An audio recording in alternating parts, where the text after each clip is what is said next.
Pani Virginie, dlaczego zdecydowała się Pani dołączyć do COVID Committee?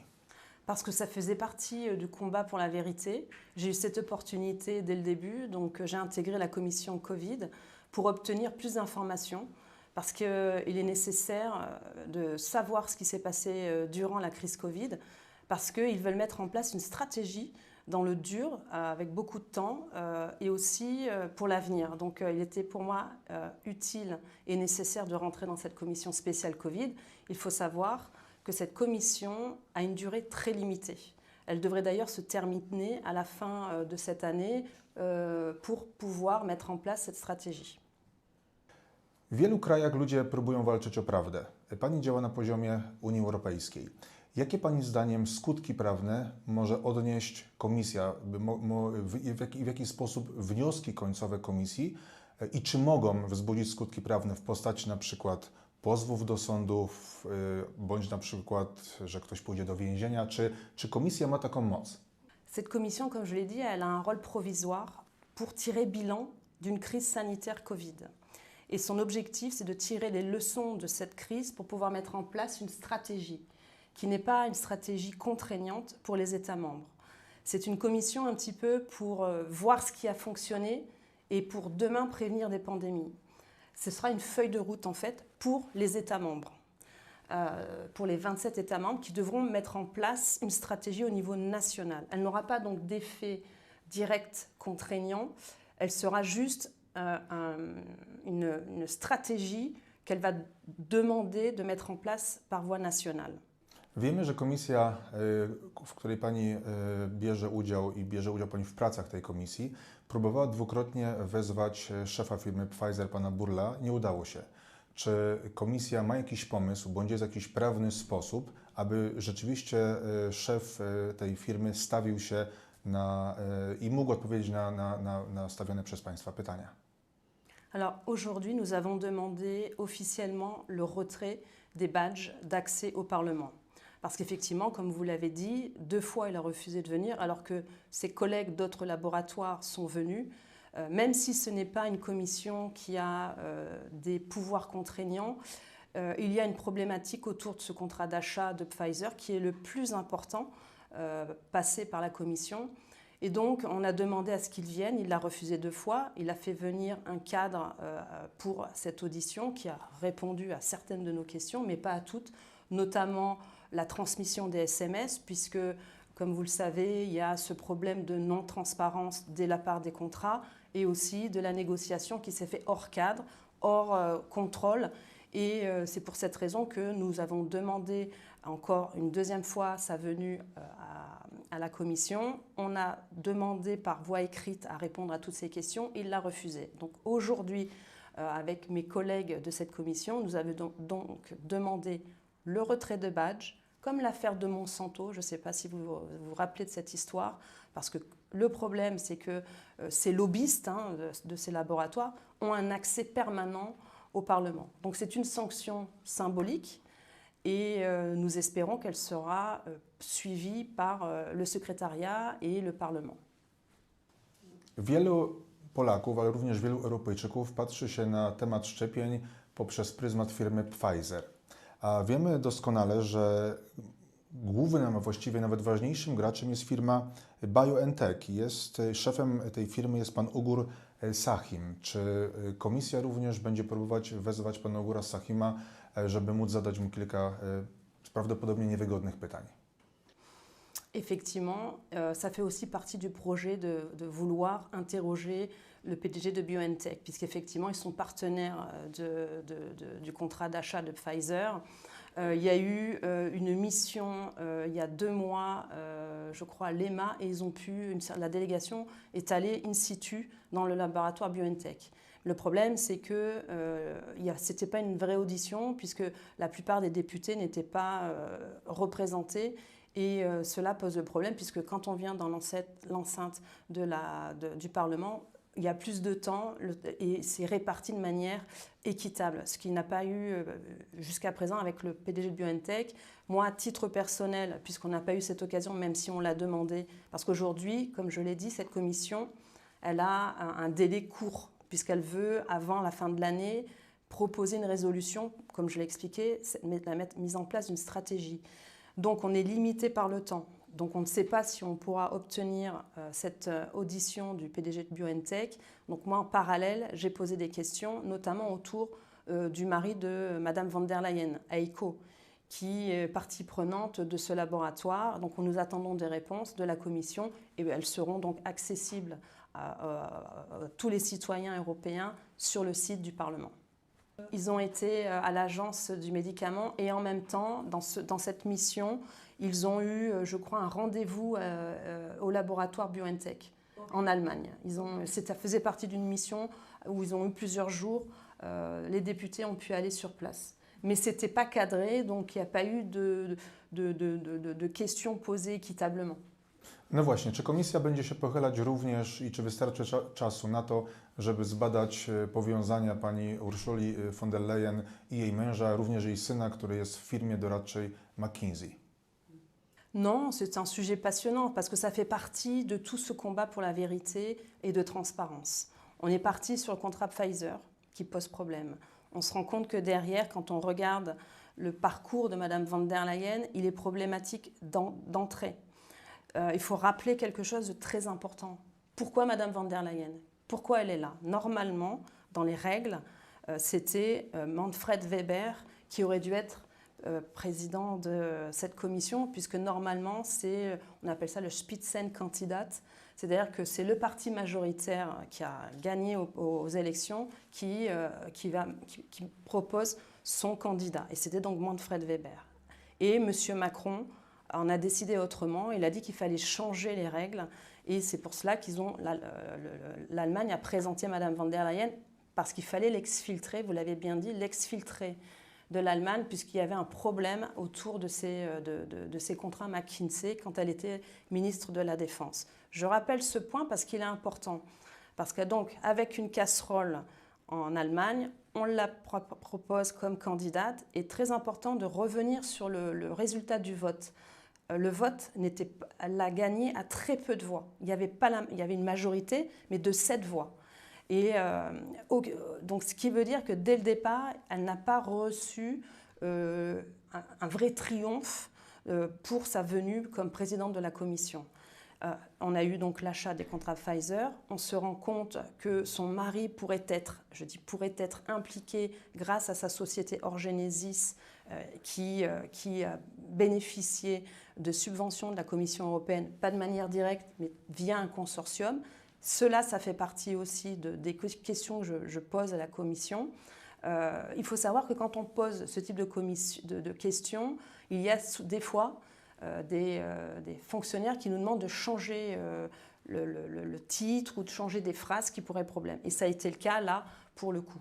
J'ai changé ma question, mais sachez qu'en parallèle, il y a l'ouverture d'une enquête de la part du procureur européen, puisqu'il y a eu pas mal de signalements pour dénoncer une suspicion de détournement ou de mauvaise gestion de l'argent public. Et pour compléter, nous avons demandé à cette commission, en même temps que la demande de levée des badges, une nouvelle audition avec Mme von der Leyen. Donc ça aussi, c'est en cours. Donc nous attendons le retour de la présidente, donc Mme Metsola, pour voir si elle accepte notre demande.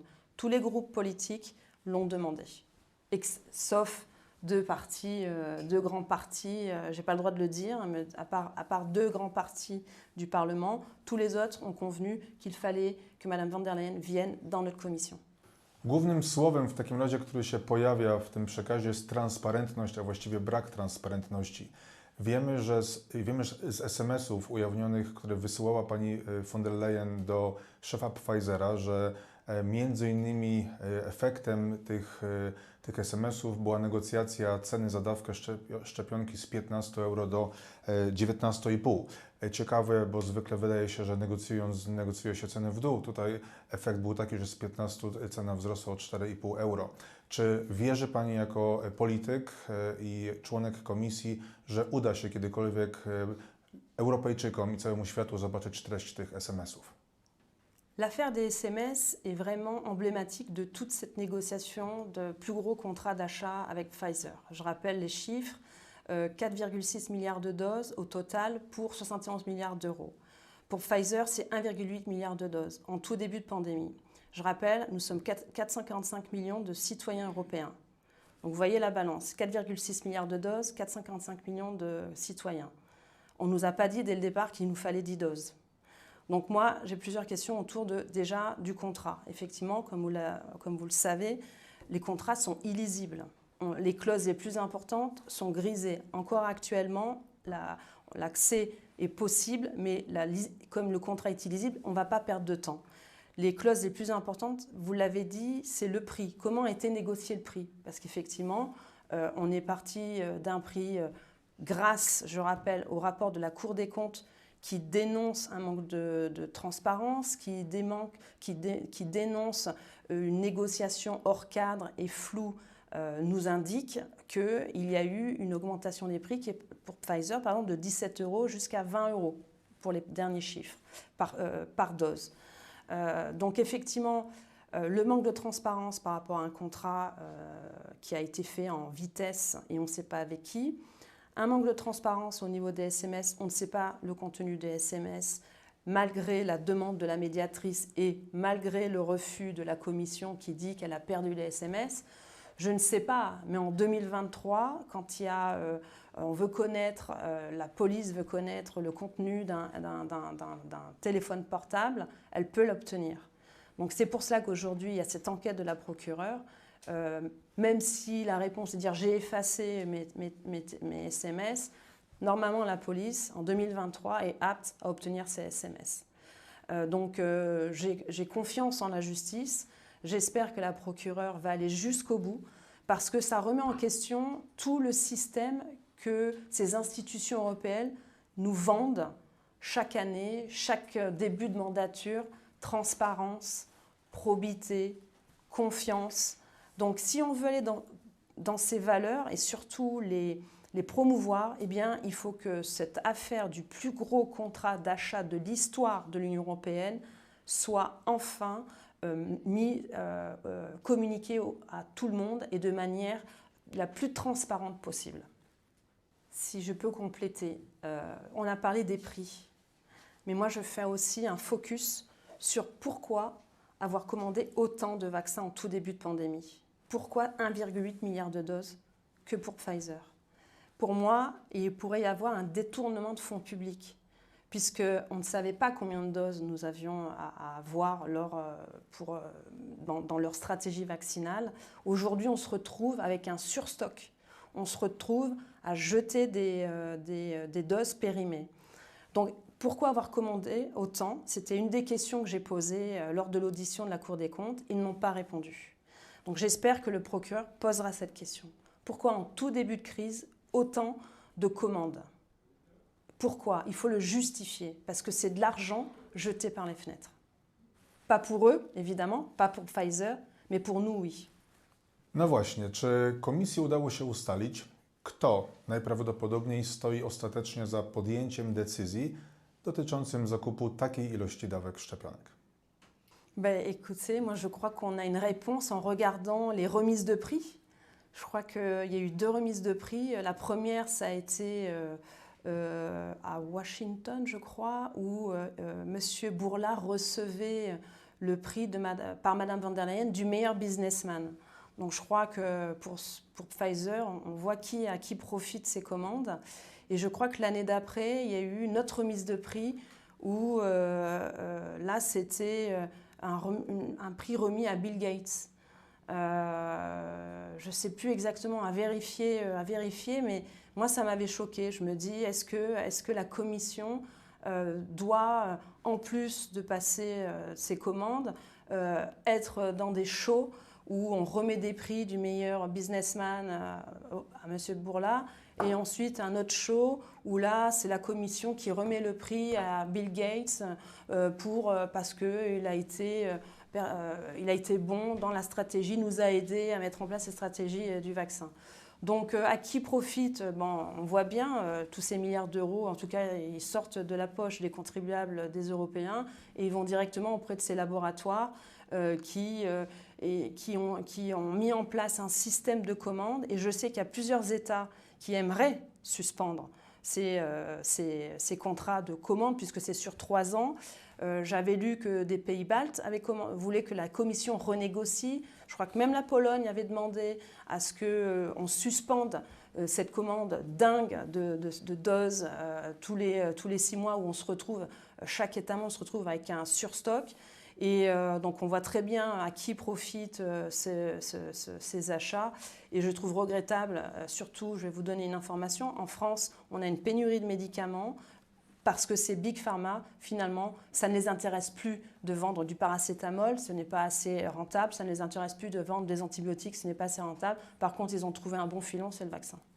W Polsce zwykle jest tak, że jeżeli pojawia się imię i nazwisko Bill Gates w kontekście szczepionek, to prasa mainstreamowa robi z takiej osoby twórcę teorii spiskowej. Rozumiem, że Pani jako członek komisji zajmującej się nieprawidłowościami związanymi z polityką covidową, jako europarlamentarzystka potwierdza, że rola zarówno Billa Gatesa, jak i różnych fundacji bądź firm, które się zrzeszają wokół tej tajemniczej często postaci, odgrywa ważną rolę w całej polityce covidowej w Unii Europejskiej.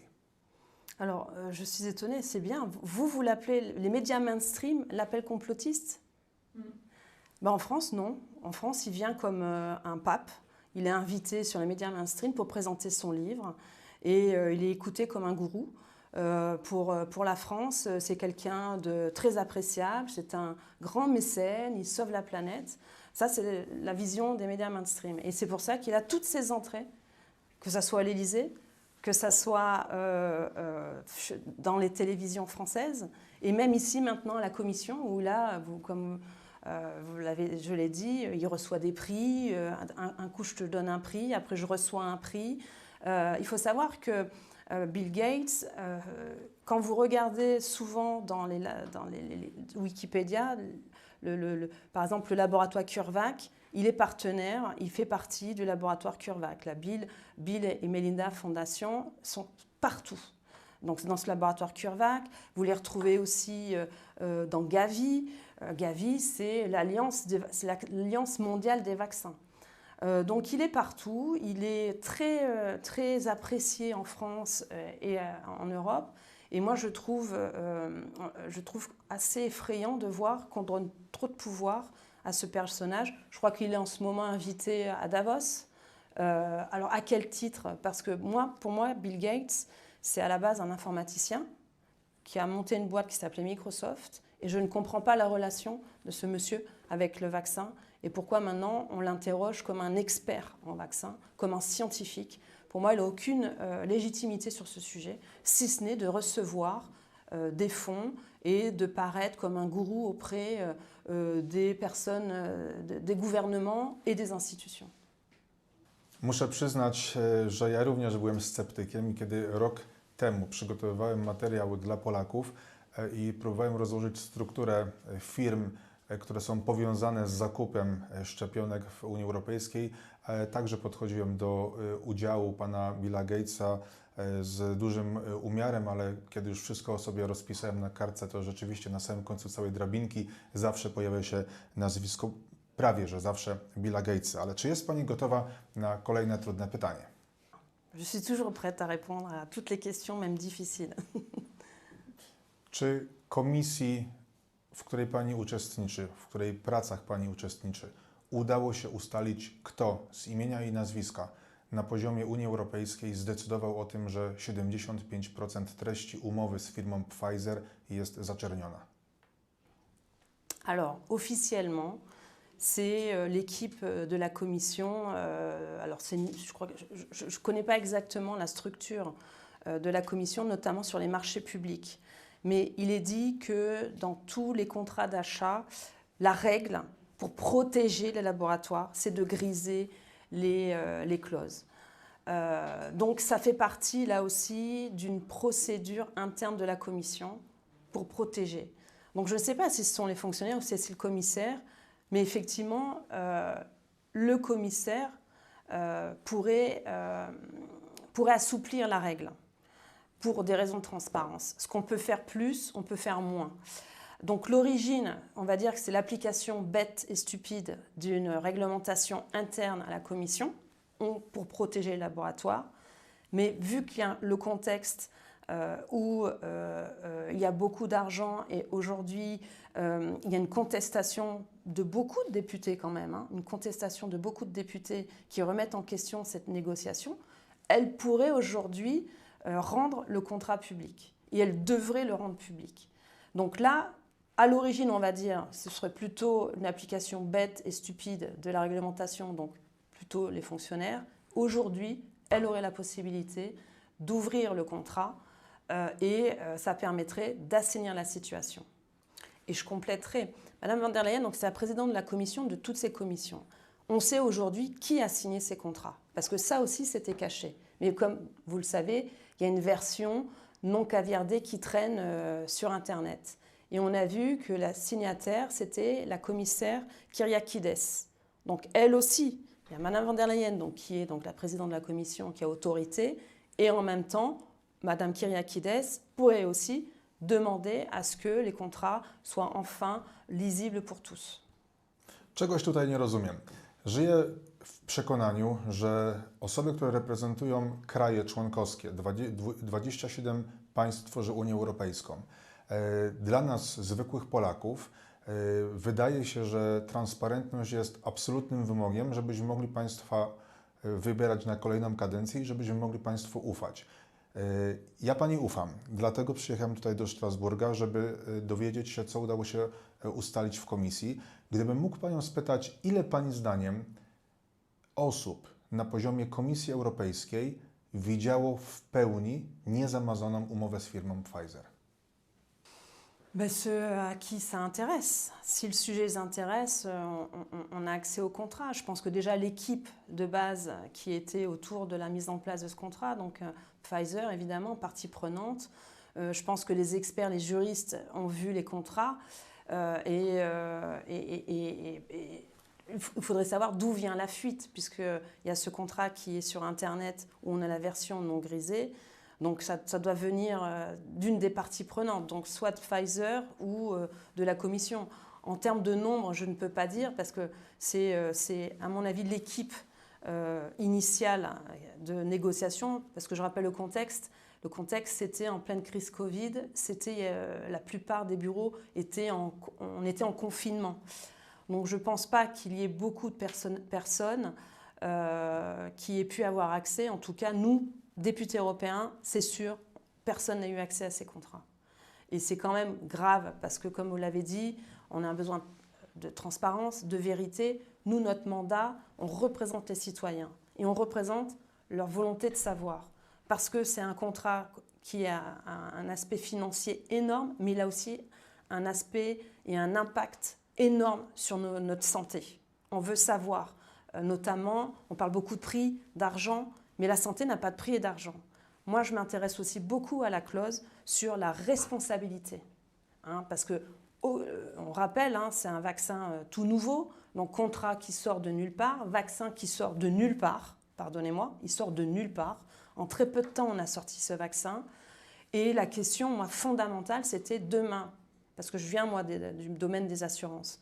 Demain, j'ai un problème avec ce vaccin, qui va payer ? Et ça, c'est une clause aussi très importante qu'on doit avoir, nous, lisiblement, de savoir qui va payer. Et on se rend compte que ceux qui vont payer, ce ne sera pas les laboratoires, ça sera les États membres. Ce qui veut dire, en France, c'est peine perdue pendant 10-15 ans. Le mal sera fait.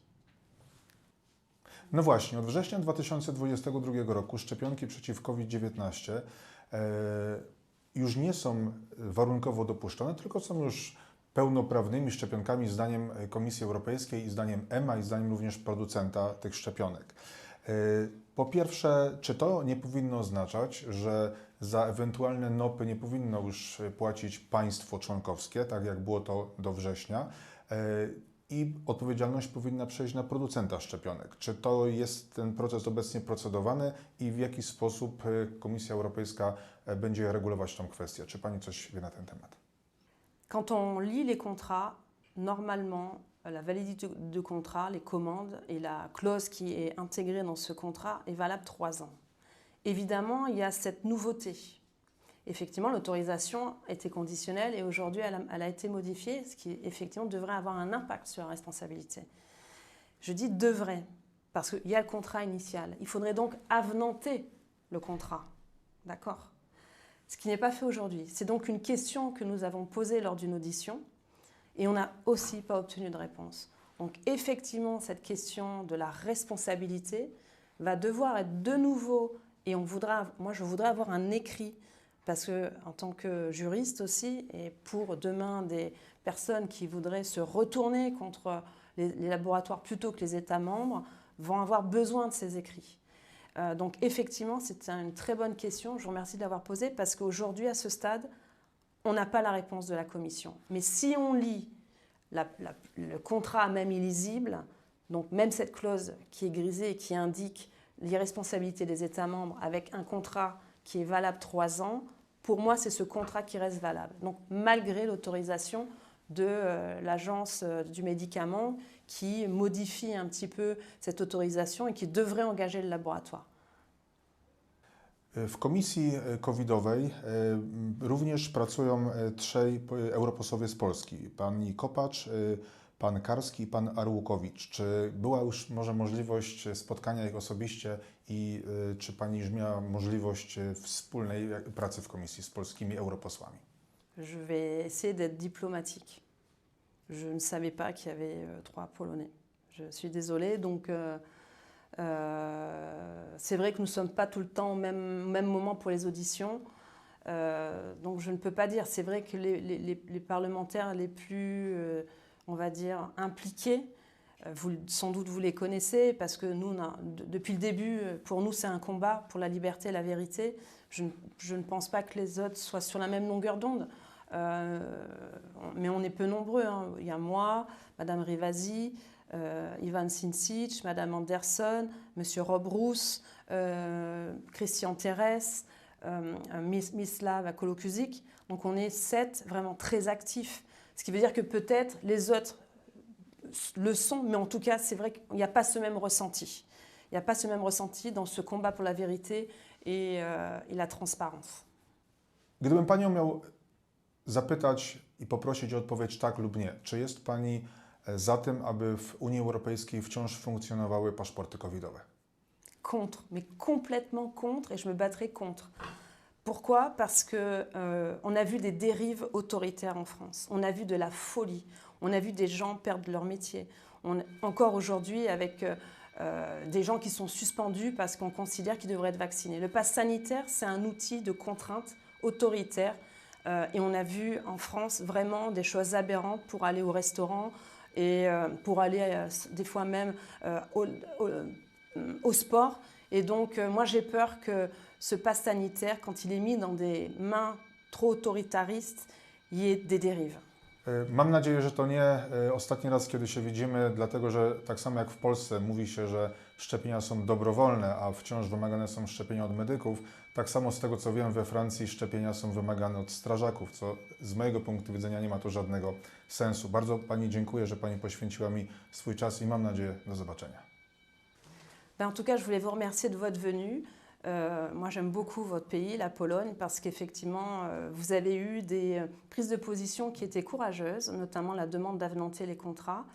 Et je pense que notre liberté, la vérité, votre combat, parce que vous êtes beaucoup plus que nous avertis sur ces sujets, je pense que ça nous aide dans notre combat.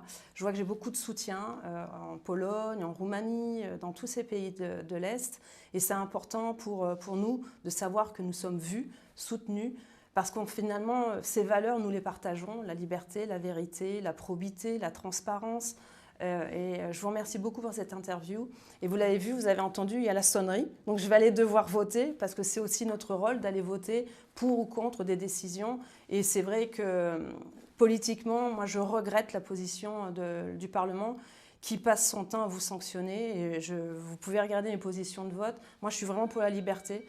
Et je regrette que le Parlement, dans certaines de ses postures, au lieu de soutenir un pays, chacun est libre, et notamment un État membre devrait être libre de la gestion de son pays. Et je regrette que le Parlement a ciblé votre pays en sanctionnant plutôt qu'en favorisant et en aidant, et surtout en négociant plutôt que de sanctionner. Dziękuję. Merci.